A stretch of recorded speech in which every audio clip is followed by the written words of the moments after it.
مجھ پہ بھی چشمے کرم اہ میرے آقا کرنا، مجھ پہ بھی چشمے کرم اہ میرے آقا کرنا، حق تو میرا بھی ہے رحمت کا تقاضا کرنا، حق تو میرا بھی ہے رحمت کا تقاضا کرنا، یہ تیرا کام ہے اے آمنہ کے در یتیم، ساری امت کی شفاعت تنے تنہا کرنا، ساری امت کی شفاعت تنے تنہا کرنا۔ کس منہ سے بیاں ہو تیرے اوصاف حمیدہ۔ بسم اللہ الرحمن الرحیم۔ بے زبانوں کو جب وہ زبان دیتا ہے، بے زبانوں کو جب وہ زبان دیتا ہے، پڑھنے کو وہ قرآن دیتا ہے، اور بخشش پہ آتا ہے جب وہ امت کے گناہوں کو، بخشش پہ آتا ہے جب وہ امت کے گناہوں کو، تحفے میں گناہ گاروں کو رمضان دیتا ہے، تحفے میں گناہ گاروں کو رمضان دیتا ہے۔ ابو ہریرہ رضی اللہ تعالیٰ عنہ بیان کرتے ہیں کہ حضور صلی اللہ علیہ وآلہ وسلم نے فرمایا کہ جب رمضان آتا ہے تو جنت کے دروازے کھول دیے جاتے ہیں اور جہنم کے دروازے بند کر دیے جاتے ہیں۔ ایک اور جگہ روایت کرتے ہیں کہ رحمت کے دروازے کھول دیے جاتے ہیں۔ ماہ سیام کے پہلا عشرہ کو رحمت کا عشرہ بھی کہا جاتا ہے۔ تو آج پرائم رمضان ٹرانسمیشن میں جو ہمارے ساتھ معزز مہمانان گرامی ہیں، ان میں سب سے پہلے تو ملک پاکستان کا بہت بڑا نام، ملک پاکستان کا بہت بڑا سرمایہ، خوبصورت آواز، خوبصورت انداز، قاری قرآن قاری حسن جمیل خان صاحب تشریف فرما ہیں۔ قاری صاحب بہت شکریہ آپ کے ٹائم کا۔ قاری صاحب کے ساتھ ہی تشریف رکھتے ہیں ملک پاکستان کا بہت بڑا نام حضرت علامہ حسنین احمد نوری صاحب، جو کہ پاکستان میں ہی نہیں بلکہ مختلف ممالک میں بھی اپنا خوبصورت انداز سے دین اسلام کی تبلیغ کر چکے ہیں۔ علامہ صاحب آپ کی تشریف آوری کا بہت شکریہ، آپ نے اپنے قیمتی ٹائم میں سے چند لمحات دیے۔ ہمارے جو اگلے مہمان ہیں، نوجوان ثنا خان مصطفیٰ، پاکستان کی سرزمین کا بہت بڑا سرمایہ، عالمی شہرت یافتہ، بین الاقوامی شہرت یافتہ نوجوان ثنا خان مصطفیٰ جناب ہاشم ضیائی صاحب، بہت شکریہ ضیائی صاحب آپ کے ٹائم کا۔ اس کے بعد جو ہمارے مہمان ہیں، استاد الاساتذہ، معروف ماہر تعلیم جناب پروفیسر راؤ سلمان انعام صاحب۔ راؤ صاحب بہت شکریہ آپ کے ٹائم کا، آپ نے اپنے قیمتی ٹائم میں سے چند لمحات دیے۔ آج ہماری پرائم رمضان ٹرانسمیشن جو کہ پہلا عشرہ ہے رمضان المبارک کا، ماہ سیام کے پہلا عشرہ کو رحمت کا عشرہ بھی کہا جاتا ہے، تو میں اپنی پرائم رمضان ٹرانسمیشن کا باقاعدہ طور پر آغاز کرنا چاہوں گا۔ تو آج میں ملتمس ہوں اس پرائم رمضان ٹرانسمیشن کی باقاعدہ طور پر آغاز کرنے کے لیے جناب قاری حسن جمیل خان صاحب سے کہ وہ تلاوت قرآن پاک سے ہمارے دلوں کو مستفید فرمائیں گے۔ قاری حسن جمیل خان صاحب۔ اعوذ باللہ من الشیطان الرجیم،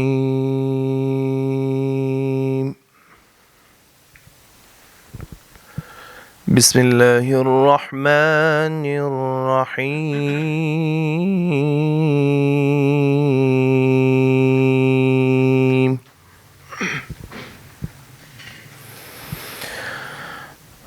لا أقسم بهذا البلد وأنت حل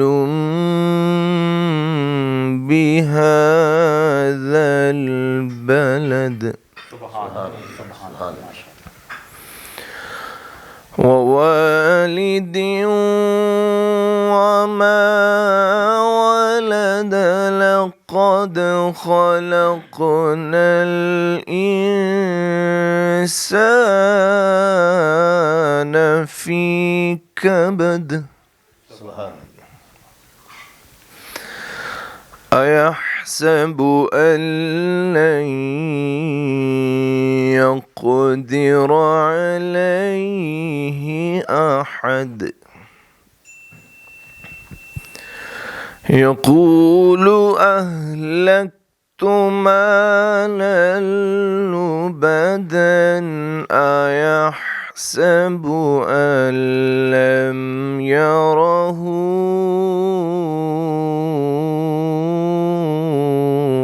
أحد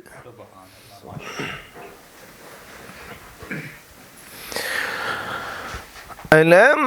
نجعل له عينين ولسانا وشفتين وهديناه النجدين فلاقتحم العقبة وما أدراك ما العقبة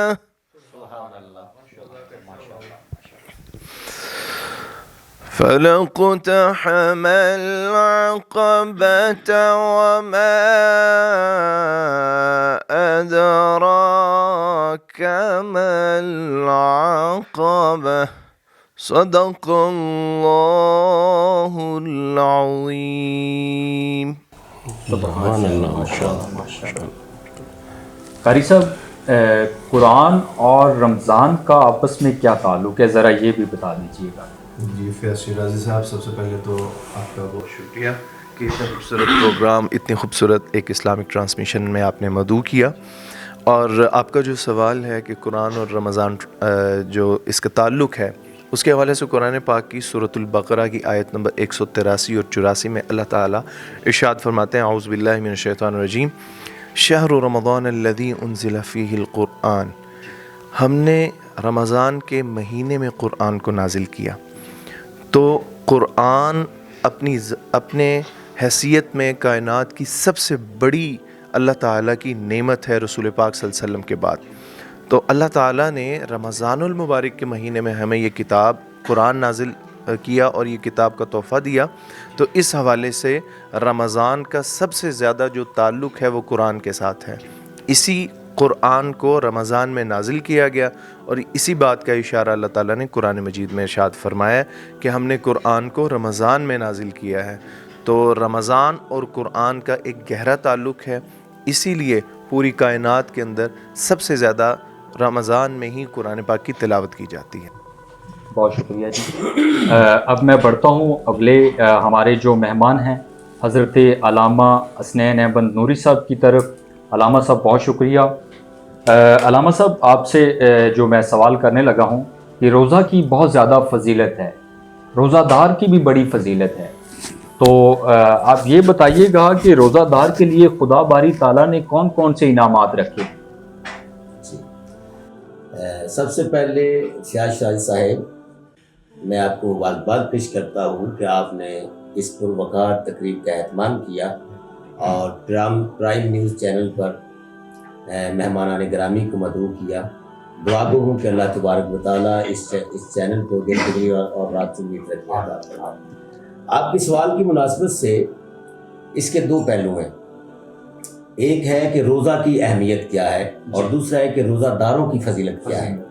سب سے پہلے میں یہ بتانا چاہتا ہوں کہ روزہ جو ہے وہ قرآن و سنت کی روشنی میں وہ عبادت ہے جو اسلام کا رکن ہے. نبی کریم علیہ السلام نے فرمایا بنی الاسلام علی خمس، اسلام کی بنیاد 5 چیزوں پر ہے. سب سے پہلے گواہی دینا کہ بے شک اللہ جو ہے وحدہ لا شریک ہے، اس کا کوئی شریک نہیں. وَأَنَّ محمد عبدہ و رسولہ، اور بے شک محمد اس کے بندے اور رسول ہیں. اور نبی کریم علیہ السلام نے فرمایا وَتُقِيمَ الصَّلَاةَ، نماز کا قائم کرنا. اور نبی کریم علیہ السلام نے فرمایا وَتُؤْتَ الزَّكَاةَ، زکوٰۃ کا ادا کرنا. اور ساتھ میں آقا علیہ السلام نے فرمایا وَتَصَوْمَ رمضان، رمضان کے روزے رکھنا. اور 5واں جو رکن ہے وَتَحِجُّ الْبَيْتَ إِنِ اسْتَطَعْتَ إِلَيْهِ سَبِيلًا، اور خانہ کعبہ کا بیت اللہ کا حج کرنا اگر اس کی استطاعت رکھتے ہیں تو یہاں پہ اس حدیث کی روح سے ایک تو یہ بات واضح ہو گئی کہ روزہ جو ہے وہ اسلام کے بنیادی اراکین میں سے ایک خاص رکن ہے. اس کو بنیادی حیثیت حاصل ہے. یہ ایک ایسی عبادت ہے جو مومنین پر فرض کر دی گئی. اکارڈنگ دا ہولی قرآن اللہ وحدہ لا شریک نے ارشاد فرمایا یا ایھا الذین آمنوا کتب علیکم الصیام کما کتب علی الذین من قبلکم لعلکم تتقون، اے ایمان والو تم پر روزے فرض کر دیے گئے جیسے کہ تم سے پہلے امتوں پر روزے فرض کر دیے گئے تھے تاکہ تم متقی اور پرہیزگار بن جاؤ. تو ایک روزہ کی جو فضیلت ہے قرآن و حدیث میں اس پہ بہت زیادہ زور دیا گیا ہے. میرے نبی کریم علیہ الصلوۃ والسلام نے روزہ کی فضیلت بیان کرتے ہوئے فرمایا کہ الصیام جنۃ، روزہ ایک ڈھال ہے جو گناہوں سے بچاتا ہے. قرآن و حدیث کی روشنی میں روزہ ایک ایسی عبادت ہے جو انسان کے اندر تقویٰ پیدا کرتا ہے، جس سے انسان متقی اور پرہیزگار بن جاتا ہے. جب روزہ انسان رکھتا ہے تو اس کے اندر تقویٰ جیسی خاص صفت پیدا ہو جاتی ہے. روزے کی عبادت سے انسان کے اندر جذبہ احساس پیدا ہوتا ہے، جذبہ احسار پیدا ہوتا ہے اور گناہوں سے بچنے کا جذبہ پیدا ہوتا ہے. اور یہاں پہ میں یہ کوٹ کرنا ضروری سمجھتا ہوں کہ روزہ ایک واحد ایسی عبادت ہے جو انسان کو گناہوں سے بچاتا ہے. جی، یہ ایک ایسی بات جو انسان کو گناہوں سے بچاتی ہے. جب روزے دار روزہ رکھتا ہے تو پھر لغت میں جو روزے کا الصوم کا معنی ہے الامساک، رکنا. جی، تو صرف کھانے اور پینے سے نہیں رکنا بلکہ تمام گناہوں سے رک جانا اور بچنا، حتیٰ کہ جو حلال چیزیں اللہ نے ہم پہ حلال کی ہیں اللہ اور اس کے رسول کی رضا کے لیے ایک خاص وقت کے لیے ان سے بھی رک جانا، یہ ہے روزہ. تو ایک تو یہ پہلو ہو گیا کہ روزے کی بہت زیادہ فضیلت ہے. میرے نبی کریم علیہ الصلوۃ والسلام نے روزے کی فضیلت بیان کرتے ہوئے یہ بھی فرمایا کہ یہ روزہ جو ہے اللہ تبارک و تعالیٰ نے حدیث قدسی میں ذکر ہے جو روزے داروں کے لیے انعام ہے. اس میں روزہ اور روزے داروں کی فضیلت بیان کی گئی. نبی کریم علیہ السلام نے فرمایا، یہ حدیث قدسی اللہ فرماتا ہے کہ الصوم لی وانا اجزی بہی، روزہ میرے لیے ہے اور میں اس کی جزا دیتا ہوں. اور اس کی ایک اور دوسری عبارت بھی ہے، اس کو دوسری طرح سے بھی پڑھا جاتا ہے. فرمایا الصوم لی وانا اجزا بہی، روزہ میرے لیے ہے اور میں خود ہی اس کی جزا ہوں. یوں کہہ لیں کہ روزہ قرب خدا بندی کا ذریعہ ہے. روزہ رکھنے سے صرف خدائی نہیں ملتی بلکہ خدا مل جاتا ہے، کائنات کو بنانے والا مل جاتا ہے. آقا علیہ الصلوۃ والسلام کے فرمان کے مطابق حدیث قدسی میں جو اللہ تبارک و تعالیٰ نے فرمایا الصوم لی وانا اجزا بہی، یعنی کہ روزے داروں کے لیے یہ فضیلت ہے کہ جب روزے دار روزہ رکھتا ہے وہ مقام قرب پہ اس مقام پہ پہنچ جاتا ہے کہ اسے خدا مل جاتا ہے اور اللہ کے قرب میں پہنچ جاتا ہے. اسی طرح سے ایک اور حدیث میں روزے داروں کے لیے بشارت ہے. اللہ تبارک و تعالیٰ نے روزے داروں کو انعام و اکرام سے نوازا. نبی کریم علیہ السلام نے فرمایا للصائم فرحتان، روزے داروں کے لیے دو خوشیاں ہیں. ایک خوشی اس وقت اس کو میسر آتی ہے جب وہ روزہ افطار کرتا ہے. اور میں تو اکثر یہ کہتا ہوتا ہوں، ناظرین کو بتانا چاہوں گا کہ یہ جو خوشی ہے افطاری کے وقت جو روزے داروں کو ملتی ہے یہ صرف روزے دار ہی محسوس کر سکتا ہے. یہ ایک لذت آشنائی ہے. اس وقت جو اس کو وہ خوشی میسر آتی ہے وہ ایک کیفیت کا نام ہے جسے ہم لفظوں میں نہیں بیان کر سکتے، وہ صرف روزے دار ہی محسوس کر سکتا ہے. ایک تو اس کے لیے یہ خوشی ہے، اور دوسری خوشی نبی کریم علیہ السلام نے فرمایا بروز قیامت عند لقاء ربہ، جب وہ اپنے رب سے ملاقات کرے گا. تو روزے داروں کے لیے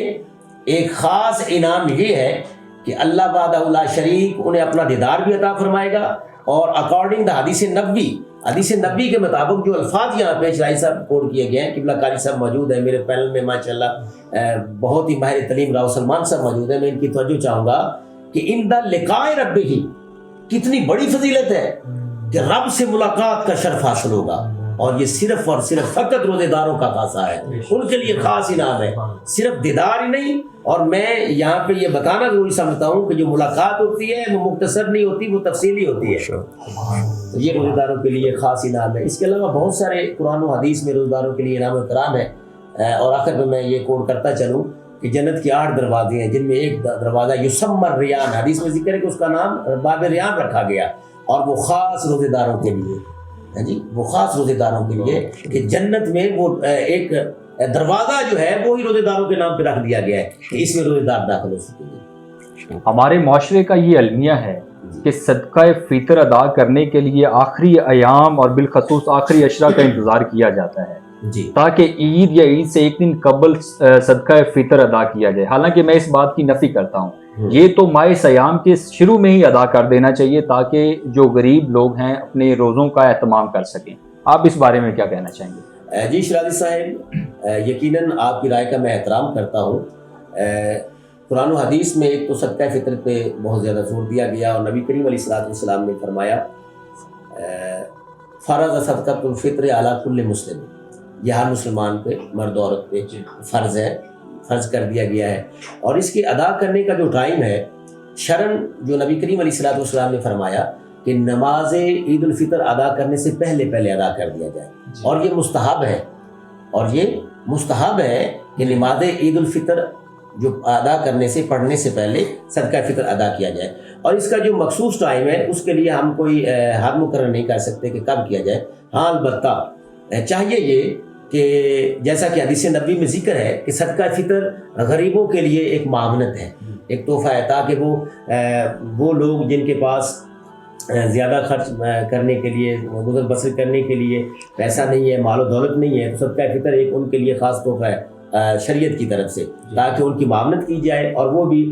خوشی کے ساتھ عید کی خوشیاں جو ہیں وہ سمیٹ سکیں۔ تو اس لیے ضروری ہے کہ اس کو ہم جو رمضان المبارک کے ابتدائی ایام ہیں ان میں بھی ادا کر سکتے ہیں، ان میں بھی صدقہ فطر ادا کر سکتے ہیں، اور کرنا بھی چاہیے، تاکہ پہلے وقت میں اگر ہم جتنا جلدی صدقہ فطر ادا کریں گے اتنا جلدی ہی غریبوں کی مدد اور معاونت ہو جائے گی۔ اور اس کے ساتھ ساتھ میں یہ کوٹ کرنا ضروری سمجھتا ہوں کہ بعض دفعہ ایسا ہوتا ہے کہ اگر کوئی بندہ کہتا ہے کہ جی میں صدقہ فطر نہیں ادا کر سکا تھا، اب مجھے چھوٹ مل گئی ہے، اب میں جو ہے وہ مجھے ضرورت نہیں ہے کیونکہ ٹائم گزر چکا ہے، تو وہی میں بتا رہا ہوں کہ یہ لمیٹڈ نہیں، ان لمیٹڈ ہے، بلکہ آپ پورا سال صدقہ فطر ادا کرنا آپ کے اوپر ضروری ہے، واجب ہے۔ یہ نہیں کہ عید کی نماز آپ نے پڑھ لی، مستحب عمل تو یہی تھا، ضروری تو یہی تھا، شرن تو یہی تھا کہ آپ نماز عید الفطر سے پہلے ادا کریں۔ اگر کسی وجہ سے یا بتقاضۂ بشریت بھول چکے ہیں آپ، تو پھر آپ کو پھر بھی وہ صدقہ فطر ادا کرنا پڑے گا۔ تو اس لیے بالکل آپ نے یہ وجہ فرمایا ہے کہ ہمیں چاہیے کہ رمضان المبارک کی ابتدائی ایام میں صدقہ فطر جو ہے وہ ادا کر دیا جائے۔ بہت شکریہ۔ میں اب راؤ سلمان انعام صاحب آپ کی طرف آنا چاہوں گا۔ راؤ صاحب، میں آپ سے یہ پوچھنا چاہوں گا کہ پاکستان کے تعلیمی اداروں کو رمضان المبارک کے حوالے سے کیا اقدامات کرنے چاہیے؟ جی، بسم اللہ الرحمن الرحیم۔ فیاض شیرازی صاحب، سب سے پہلے تو میں آپ کو مبارکباد دوں گا کہ آپ نے اتنا اچھا ایک پرائم نیوز کے فورم سے ایک پروگرام شروع کیا، اور اس کو اللہ خوب کامیابیاں دے۔ جہاں تک سوال ہے تعلیمی اداروں کا، تو ادارے ہمیشہ جیسے ہم لفظ استعمال کرتے ہیں تعلیمی ادارے، تو بدقسمتی یہ ہے کہ ہمارے اداروں میں صرف تعلیم دی جا رہی ہے، اور جو صرف کتب تک اور ایسے نصاب تک وہ اس پہ مشتمل ہے کہ جو صرف ہمیں روزمرہ کی زندگی سے بارے میں آشنا کرتا ہے، لیکن جو اس میں تربیت کا پہلو ہے وہ ہمارے ادارے اس وقت اس کا پوری طرح سے ذمہ داری ادا نہیں کر رہے۔ حالانکہ تعلیمی اداروں کا اصل کام ہی تعلیم اور تربیت ہے۔ بیسیکلی تربیت جو ہے وہ ماں کی گود سے شروع ہوتی ہے، اور مائیں آج کل ہماری سمجھتی ہیں کہ شاید یہ تعلیمی اداروں کی ذمہ داری ہے، اور تعلیمی ادارے سمجھتے ہیں کہ شاید یہ ماں باپ کی اور معاشرے کی ذمہ داری ہے۔ میں اس میں میرے ذاتی رائے یہ سمجھتا ہوں کہ یہ دونوں کی ذمہ داری ہے، یہ پیرنٹس کی بھی ذمہ داری ہے اور تعلیمی اداروں کی بھی ذمہ داری ہے۔ اداروں کو چاہیے کہ اپنے نصاب میں باقاعدہ ایک تربیت کا سلسلہ شروع کریں، اور اپنے طلباء کو نہ صرف رمضان سے بلکہ اسلامی شعائر جتنے ہیں ان سے وہ ان کو آگاہی ان کو دیں، کیونکہ آج کل ہمارے بچے اتنے مصروف ہیں سوشل میڈیا میں، سپورٹس میں اور دیگر کاموں میں کہ وہ باقاعدہ اسلامی تعلیم حاصل نہیں کر رہے، اور ماں باپ بھی اس کا کوئی باقاعدہ انتظام نہیں کرتے، اور بچے وہ روزمرہ کی جو تعلیم ہے، جو ہمارا سلیبس جو صرف ہے، اسی کی تعلیم حاصل کر رہے ہیں۔ تو میرے نزدیک تعلیمی ادارے اگر چاہیں تو ہمارے بچے دن میں 8 گھنٹے تقریباً تعلیمی اداروں میں صرف کرتے ہیں۔ تو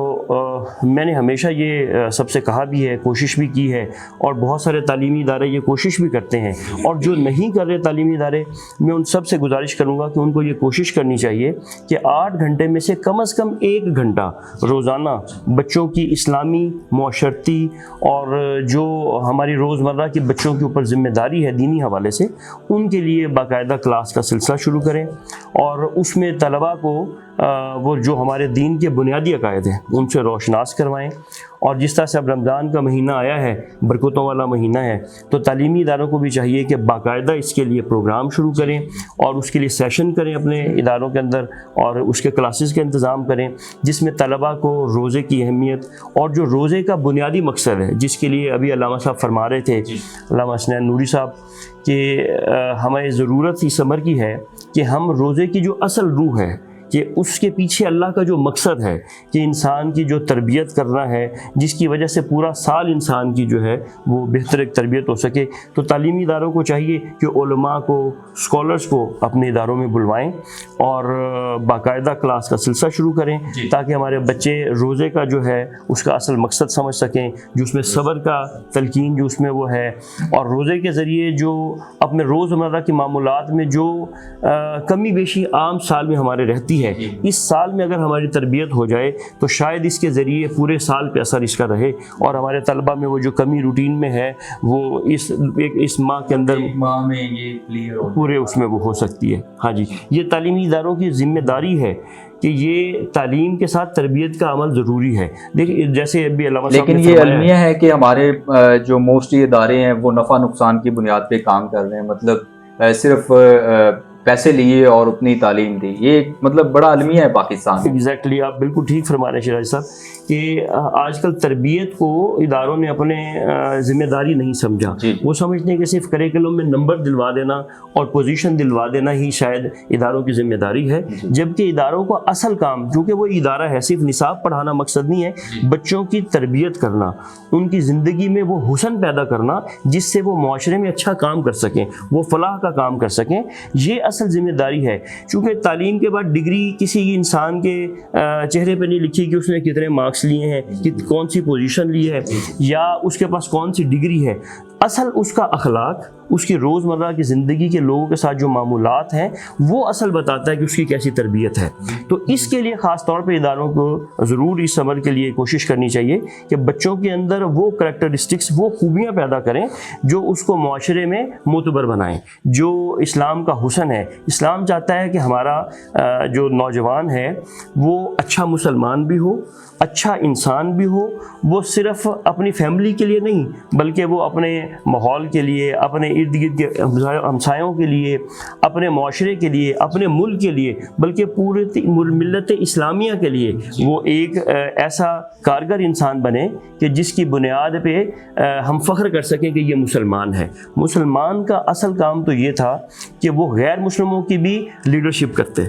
تو یہ لیڈرشپ تبھی پیدا ہوگی جب تعلیمی ادارے اپنا رول پلے کریں گے اور طلباء کے اندر وہ لیڈرانہ صلاحیتیں پیدا کریں گے، اور وہ تبھی ممکن ہے جب اس کے لیے باقاعدہ پروگرام، کورسز ترتیب دیے جائیں، باقاعدہ ایسے علماء کو بلایا جائے جو ان طلباء کی تربیت کریں، اور صرف نفع نقصان کی بنیاد پہ نہیں بلکہ اپنی ذمہ داری سمجھتے ہوئے۔ یہ تعلیمی اداروں کی یہ باقاعدہ ذمہ داری ہے کہ وہ طلباء کا جو ہے وہ کردار کو بہتر کرنے کے لیے وہ اپنا اس میں رول پلے کریں، اور میں سمجھتا ہوں ادارے ہی وہ ہیں جہاں پہ طلباء 8 گھنٹے مستقل مزاجی سے وقت گزارتے ہیں۔ ادروائز گھر میں تو سوشل میڈیا میں، مہمانوں میں، دیگر مصروفیات میں طلباء مصروف رہتے ہیں، تو تعلیمی اداروں میں چونکہ ایک باقاعدہ کلاسز کا ایک نصاب ہے، ایک ترتیب ہے، تو طلباء کو اس پروگرام میں یا جو بھی 1 گھنٹے کا جو لیکچر ہے اس میں چونکہ ضرور بیٹھنا ہے، اور وہ وہاں پہ جو طلباء باقاعدہ سیکھ سکتے ہیں وہ عام معاشرے کی زندگی میں وہ نہیں سیکھ سکتے۔ تو اداروں کو اس سلسلے میں بالکل اپنا رول پلے کرنا چاہیے، میں سمجھتا ہوں ان کی ذمہ داری ہے، اور اسی ذمہ داری کو اگر ادارے اپنا رول پوری طرح سے پلے کریں گے تو ہمارے معاشرے میں ایسے نوجوان پیدا ہوں گے جو صرف اس ملک کے نہیں بلکہ امت مسلمہ کی وہ لیڈرشپ کر سکیں گے۔ تو یہ خوبیاں پیدا کرنے کے لیے ادارے ہی میں سمجھتا ہوں ذمہ دار ہیں۔ اس سلسلے میں ماں باپ، معاشرہ، اور جیسے آپ پروگرام آپ نے ماشاء اللہ اس طرح کے شروع کیے ہیں، اس طرح کے اصلاحی پروگرام ضروری ہیں اداروں میں بھی، گھروں میں بھی اور معاشرے میں بھی، تاکہ طلباء کی تربیت ہو سکے، چونکہ ہمارے طلباء کے پاس کوئی ڈائریکشن نہیں ہے۔ ابھی طلباء ڈائیورسیفائڈ ہیں، وہ اس وقت اس بات سے مشکل میں ہیں کہ ان کو کس ڈائریکشن کی طرف جانا ہے، ان کے سامنے کوئی باقاعدہ رول ماڈل نہیں ہے، جبکہ ہمارے دین میں اللہ کے نبی صلی اللہ علیہ وسلم ہم سب کے لیے ایک رول ماڈل موجود ہیں۔ طلباء کی اس سلسلے میں ضروری ہے کہ ان کو اس بارے میں آگاہی دی جائے کہ وہ شخص جو اس پوری دنیا میں، اس پوری کائنات کا سب سے کامیاب شخص ہے، اس کی صفات کیا تھی، اور ان صفات کو طلباء کے اندر ظاہر ہے ہم تبھی ان کے اندر پرو سکتے ہیں جب اس کے لیے باقاعدہ تربیت کے سلسلے کیے جائیں۔ صلی اللہ علیہ وسلم نے فرمایا کہ میں نے اپنی جو زندگی ہے امت محمدیہ کے لیے میں نمونہ چھوڑ کے جا رہا ہوں۔ بے شک بطور مسلمان ہمیں تو نبی آخر الزمان صلی اللہ علیہ وسلم کی زندگی سے عمل پیرا ہونا چاہیے۔ بے شک، بہت شکریہ راؤ صاحب، آپ نے آج اپنے قیمتی لمحات ہمیں دیے۔ جی ناظرین، اب اس کے بعد میں حاضر ہونے جا رہا ہوں پاکستان کا بہت بڑا نام، بین الاقوامی شہرت یافتہ نوجوان شناخوان مصطفیٰ جنہوں نے پاکستان میں نہیں بلکہ مختلف ممالک میں بھی اپنا لوہا منوایا. شناخوان مصطفیٰ کی طرف جانے سے پہلے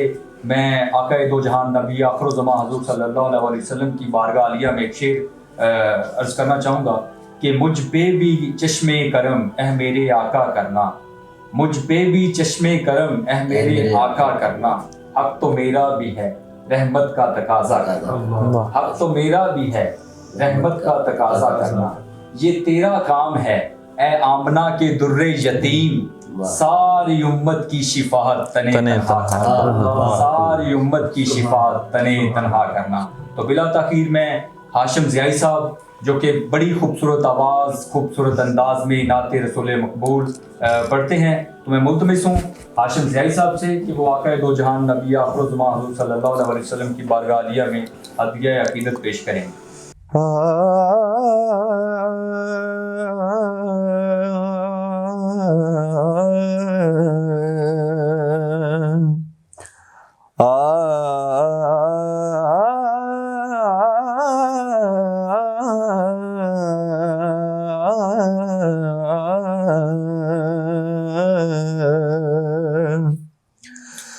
خوشبو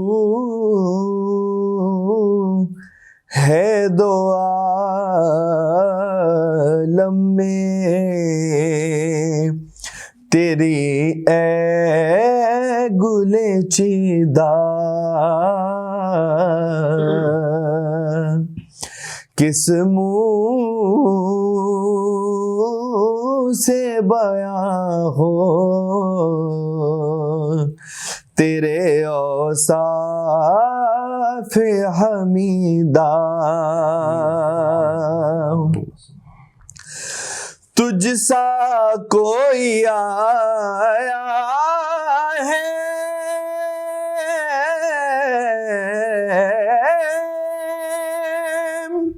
نہ آئے گا جہاں میں، تجھ سا کوئی آیا ہے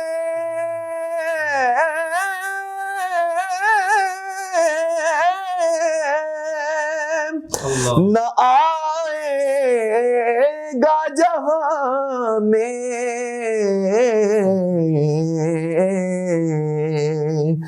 دیتا ہے گواہی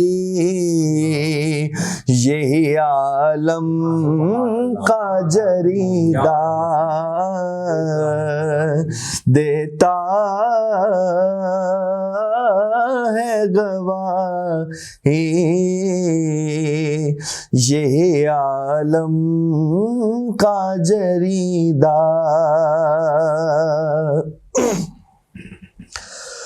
اور یوں دور ہوں طائب میں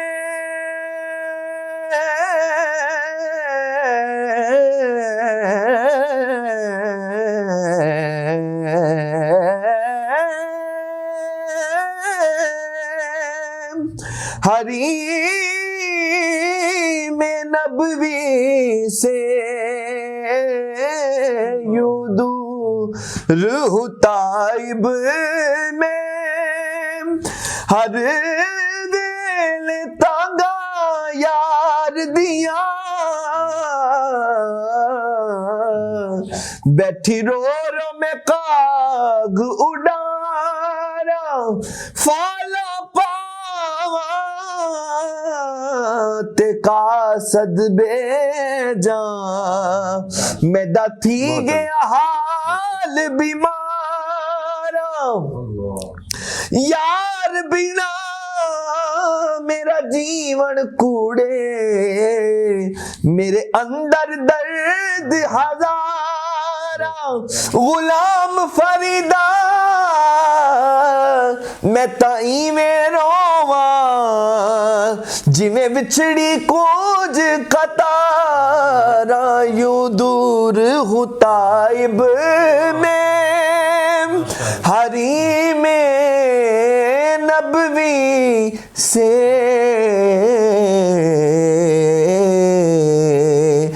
صحرا میں ہو جس طرح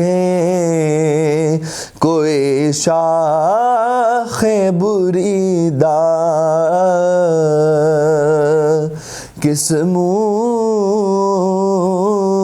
سے بیاں ہو تیرے اوصاف حمیدہ۔ ماشاءاللہ ماشاءاللہ، بہت خوب بہت خوب، ماشاءاللہ ماشاءاللہ۔ جی ناظرین، اسی کے ساتھ اجازت دیجیے گا، آپ کی خدمت میں حاضر ہوتے رہیں گے، تب تک کے لیے اللہ حافظ۔